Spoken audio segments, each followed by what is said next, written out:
Hello everyone, अपन next question करते हैं। ओके, हमारे पास गिवन है let y equal to y x be the solution of differential equation. ये बोल रहा है कि जो हमारे पास ये डिफरेंशियल इक्वेशन है ना, इसका सॉल्यूशन है हमारे पास y equal to y x. Okay, और यहाँ पे बोल रहा है कि जो हमारा x है वो क्या है, 0 से बड़ा है। ओके, और फर्दर बोल रहा है कि y e की पावर -1 इक्वल टू 0, मतलब ये इसका मतलब ये हुआ कि जब हमारा x का वैल्यू e की पावर -1 है, उस केस में हमारे पास y का वैल्यू कितना है, 0। और आपको पूछ रहा है कि बताओ y e का वैल्यू कितना होगा। ओके, चलो देखिए इस क्वेश्चन को कैसे सॉल्व करते हैं।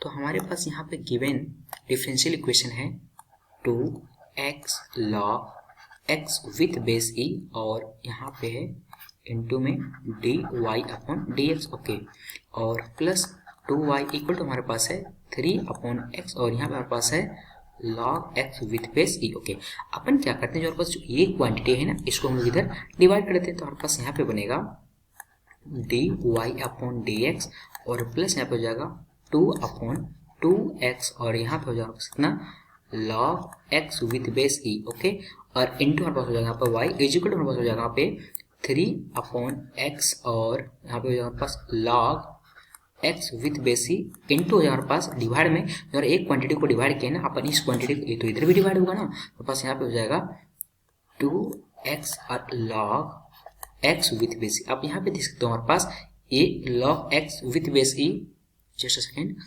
ए log x with base e, और ये दोनों कैंसिल हो जाएगा। सिमिलरली यहाँ पे 2 और 2 कैंसिल हो जाएगा, तो आपको बचेगा क्या, हमारे पास यहाँ पे बचेगा dy अपॉन dx, और प्लस हमारे पास हो जाएगा यहाँ पे 1 upon x log x with base e, और जस्ट सेकेंड, और यहाँ पे हो जाएगा कितना, y इक्वल टू हमारे पास हो जाएगा यहाँ पे 3 अपॉन 2x स्क्वायर, ये बन जाएगा। ठीक है, अब इससे आगे बढ़ने से पहले आप यहाँ पे देख सकते हो जो हमारे पास ये डिफरेंशियल क्वेश्चन आया है ना, कौन सा फॉर्म का आया है, आप इसकी फॉर्म का देख सकते हो, ये इस फॉर्म का दिख रहा है। कौन सा फॉर्म का, dy अपॉन dx प्लस यहाँ पे qx, और यहाँ पे y इक्वल टू हमारे पास कितना दिख रहा है, px। तो हमारे कौन सा फॉर्म, ये हमारा लीनियर डिफरेंशियल इक्वेशन है। हम आपको लीनियर डिफरेंशियल इक्वेशन के बारे में ऑलरेडी बता चुके हैं, एक वीडियो में अपलोड किए थे कि कितने टाइप के होते हैं, टोटल 4 टाइप के होते हैं। ठीक है, तो उसमें से एक टाइप ये है, जब इस टाइप का फॉर्म का होता है तो उस केस में सबसे पहले हम निकालते हैं क्या, इंटीग्रेटिंग फैक्टर था। हम लोग कैसे निकालते हैं, तो IF इक्वल टू हमारे पास e की पावर जो यहाँ पे y के बगल में होता है ना, इसको लेते हैं। ठीक है, और यहाँ पे गौर करने वाली बात ये है कि यहाँ पे जो y होता है यही वाला यहाँ पे होना चाहिए, डिट्टो। ठीक है, तो e की पावर होता है इंटीग्रेशन qx, और यहाँ पे dx होता है। क्लियर, ओके, ये होता है। तो इसी कॉन्सेप्ट को हम लोग यूज करते हैं, और जो हमारा सॉल्यूशन इसका लिखते हैं वो ऐसे लिखते हैं y इंटू IF होता है, यहाँ पे इक्वल टू हमारे पास होता है यहाँ पे इंटीग्रेशन, ये जो हमारा px वो वाला px, और यहाँ पे हमारे पास कितना IF, और यहाँ पे dx, ये होता है हमारा इसका सॉल्यूशन। ओके, तो इसी कॉन्सेप्ट का हम इसका यूज करते हैं इसके लिए। ठीक है, तो अब देख सकते हैं यहाँ पे हमारे पास qx इक्वल टू क्या है, ये हमारा qx इक्वल टू है, और ये हमारा px इक्वल टू। ओके, तो अपन निकालते हैं इंटीग्रेटिंग फैक्टर हमारे पास हो जाएगा यहाँ पे IF इक्वल टू हमारे पास इंटीग्रेशन e की पावर हमारे पास हो जाएगा यहाँ पे 1 अपॉन x, और यहाँ पे log x, और विथ बेस e हमारे पास क्या है यहाँ पे dx। ओके, अब यहाँ पे गौर कर सकते हो, जब अपन इसको पुट करेंगे ना, इसके डेरिवेटिव यहाँ पे गिवन है। ओके, तो जब हम लोग इसको फर्दर करेंगे हम आपको दिखा देते हैं। यदि मान लीजिए आपके पास ऐसे रहेगा 1 अपॉन x, और यहाँ पे log x, और विथ बेस e, और यहाँ पे dx। ओके, तो यहाँ पे आदि हम लोग मान लेते हैं हमारे पास i के बराबर है। यदि अपन इसको पुट करते हैं, putting log x with base e equal to t, तो हमारे पास हो जाएगा यहाँ पे 1 upon x dx equal to dt। आप देख सकते हो तो हमारे पास जो ये इंटीग्रेशन है ना, ये बन जाएगा हमारे पास i इक्वल टू हो जाएगा इंटीग्रेशन 1 अपॉन t, और यहाँ पे dt, तो इसका वैल्यू आ जाएगा हमारे पास कितना ln, या फिर log यहाँ पे जाएगा बेस में ही, और यहाँ पे जाएगा कितना मॉड t। ओके, अब यहाँ पे देख सकते हो प्लस c। अब यहाँ पे देख सकते हो कि हमारे पास यहाँ पे जो t है ना, t के जगह हम लोग क्या एज्यूम किए हैं, log x, तो अपना वैल्यू फर्दर प्लग कर देंगे, तो हमारे पास यहाँ पे बन जाएगा i इक्वल टू हो जाएगा log e, और यहाँ पे हो जाएगा पास log x, और विथ बेस e, ये बन जाएगा, और प्लस c बनेगा। तो इसका मतलब ये हुआ कि जब अपन इसका इंटीग्रेशन करेंगे ना, इसका इंटीग्रेशन करेंगे इस क्वांटिटी का, तो हमारे पास यहाँ पे बनेगा e की पावर हो जाएगा हमारे पास कितना, log के अंदर log x with base e, okay बनेगा।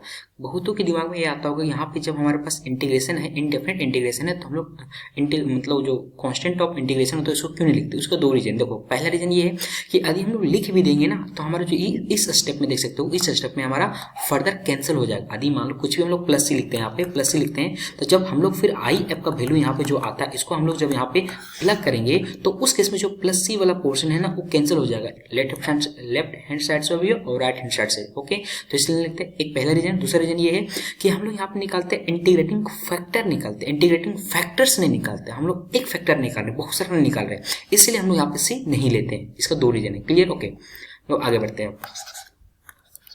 ठीक है, तो अपन क्या करते हैं, हमारे पास आप इसको आप यहाँ पे कॉन्सेप्ट पढ़े होगे, इसको आपको फिर से याद दिला देते हैं। ये पढ़े होगे कि यदि मान लो ऐसे रहता है ए की पावर यहाँ पे रहेगा लॉग और यहाँ पे रहेगा ए और यहाँ पे एक्स रहेगा, तो इसके वैल्यू जो होता है ना एक्स होता है। आप ऐसे समझो जो यहाँ पे ए दोनों सेम रहेगा और ए की पावर में रहेगा, तो उस केस में ये पूरा क्वांटिटी है ना ए पूरा का पूरा खत्म हो जाता है और सिर्फ ये बचता है। समझ में आ रही है? तो ये कॉन्सेप्ट है, इसको आप दिमाग में रखना। ठीक है, और एक और कॉन्सेप्ट होता है जो इसी से रिलेटेड है, वो भी हम आपको बता देते हैं। दूसरा कॉन्सेप्ट ये है कि यदि मान लो आपके पास ऐसे रहेगा बी रहेगा, यहाँ पे लॉग रहेगा और यहाँ पे एक्स रहेगा और यहाँ पे ए रहेगा, तो इस केस में अपन क्या करते हैं, इसको इंटरचेंज कर सकते हैं ऐसे। ठीक है, तो अपन इसको ऐसे लिख सकते हैं। कैसे? जस्ट अ सेकेंड, अपन इसको ऐसे लिख सकते हैं। कैसे? एक्स लॉग और यहाँ पे हो जाएगा ए और यहाँ पे हो जाएगा बी। क्लियर? ओके, तो इस केस में अपन इसका यूज करने वाले हैं। ठीक है, अब यहाँ पे देख सकते हो हमारा यहाँ पे बेस में क्या ई है, तो ये दोनों हमारा सेम हो गया ना, ये दोनों हमारा सेम हो गया, तो ये पूरा क्वांटिटी हमारा क्या हो जाएगा, खत्म हो जाएगा। सिर्फ बचेगा क्या, ए वाला। ओके, तो बचेगा यहाँ पे इंटीग्रेटिंग फैक्टर इक्वल हो जाएगा कितना, लॉग एक्स विथ बेस ई हो जाएगा। क्लियर? ओके, हम लोग आगे बढ़ते हैं। ओके, तो अब अपन लिखते हैं इक्वेशन, तो हमारे पास हो जाएगा यहाँ पे y into I F equal to integration, यहाँ पे जो हमारे पास आई एफ और इंटू हमारे पास कितना है यहाँ पे पी एक्स इक्वल टू हमारे पास ए वाला है, जस्ट सेकेंड ए वाला है, तो अपन इसको लेंगे। ठीक है, तो लेते हैं, तो हमारे पास यहाँ पे बनेगा 3/x² और यहाँ पे हो जाएगा कितना 3/2x²। ओके, ये बन जाएगा। ओके, अपन क्या करते हैं, जो आई एफ का वैल्यू ना इसको हम यहाँ पे प्लग कर देते हैं और यहाँ पे प्लग करते हैं, तो हमारे बनेगा यहाँ पे y into log x with base e equal to integration, just second 3/2 को बाहर निकाल दें क्योंकि हमारा कांस्टेंट है, तो 3/2 बाहर निकल जाएगा, इंटीग्रेशन हमारे पास होगा यहाँ पे log x with base E. Okay, और डिवाइड हमारे पास कितना हो जाएगा x² और यहाँ पे कितना dx। ओके, इसके आगे सोल्व करने का दो तरीका है। पहला क्या, इंटीग्रेशन बाय पार्ट्स लगाते हैं, दूसरा पुट करके भी हम लोग कर सकते हैं। ठीक है, तो हम लोग लगाते हैं इंटीग्रेशन बाय पार्ट्स। ओके, तो यहाँ पे हम लेते हैं y into log x with base e equal to हमारे पास हो जाएगा यहाँ पे 3/2 और अपन क्या करते हैं इसको अच्छे से लिखते हैं ऐसे log x विथ बेस ई और इंटू 1/x² और यहाँ पे हो जाएगा हमारे पास dx। ओके, इससे आगे बढ़ने से पहले आप लोग को ये पता होगा जब हम लोग इंटीग्रेशन बाय पार्ट्स लगाते हैं तो वहाँ पे हम लोग फर्स्ट फंक्शन और सेकंड फंक्शन को चूज करते हैं। फॉर एग्जाम्पल यदि मान लो आपके पास ऐसे लिखो u और यहाँ पे आपका v।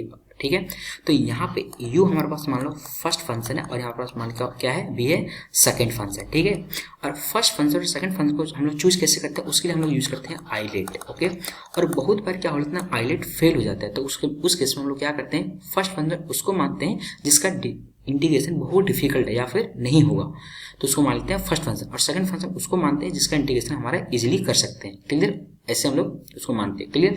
और जनरली जब हमारा लॉग का टर्म आता है जनरली तो हम लोग उसको फर्स्ट फंक्शन ही एज्यूम करते हैं।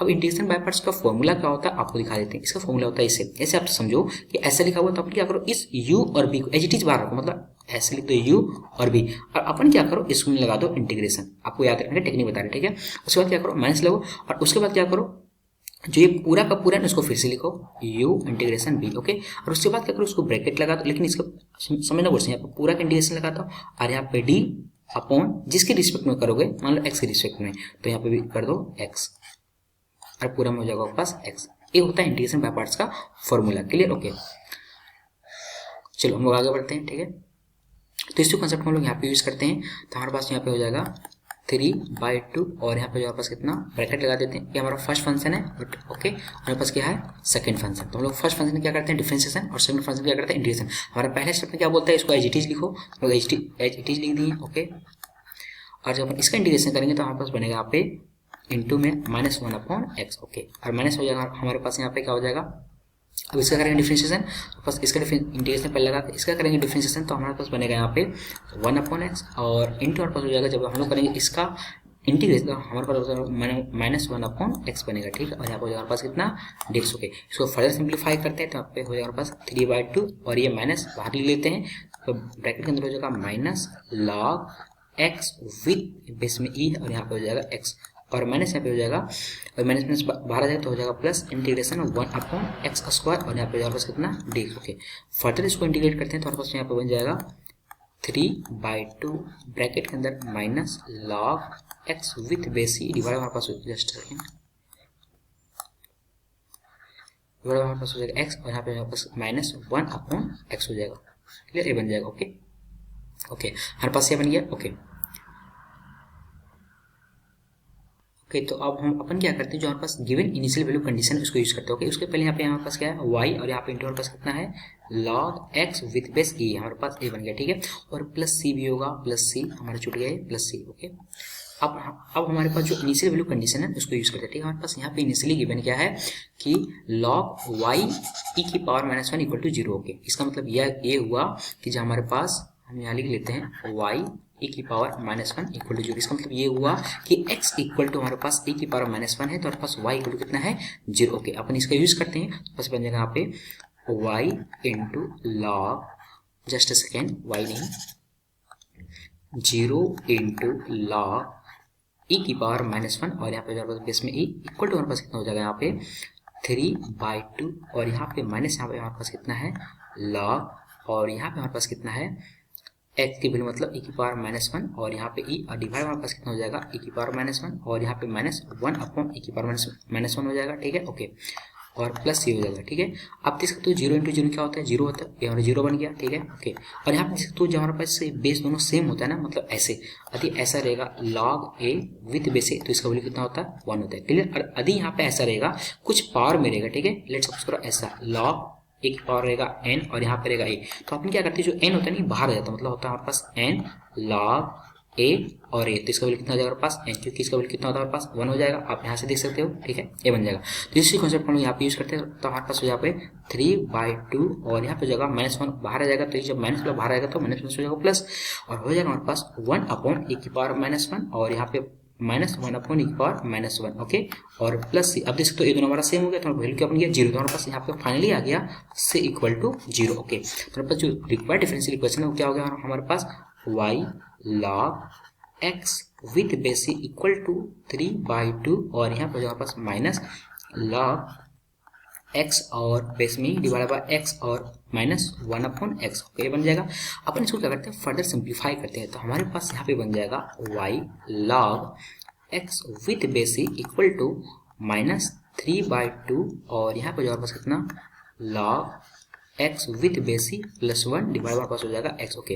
अपन को पूछा क्या है, अपन को पूछा है कि बताओ y e का वैल्यू कितना होगा, पूछा है कि y e का वैल्यू कितना होगा, इसका मतलब ये हुआ कि जब हमारे पास x इक्वल टू e है तो y इक्वल टू कितना होगा ये पूछ रहा है, ओके। तो अपन क्या करते हैं इस कंडीशन में प्लग करते हैं तो हमारे पास यहाँ पे हो जाएगा y इंटू लॉग यहाँ पे e और बेस में e इक्वल टू हमारे पास हो जाएगा -3/2 और ब्रैकेट में हमारे पास कितना log e with base c +1 divide हमारे पास कितना हो जाएगा e, ओके।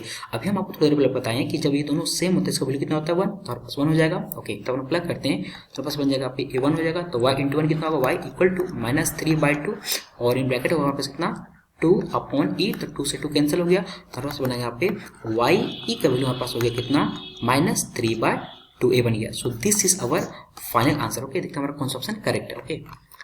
तो हमारा ऑप्शन नंबर फर्स्ट करेक्ट हो गया, ओके, ये नंबर, ओके। चलो बाय बाय।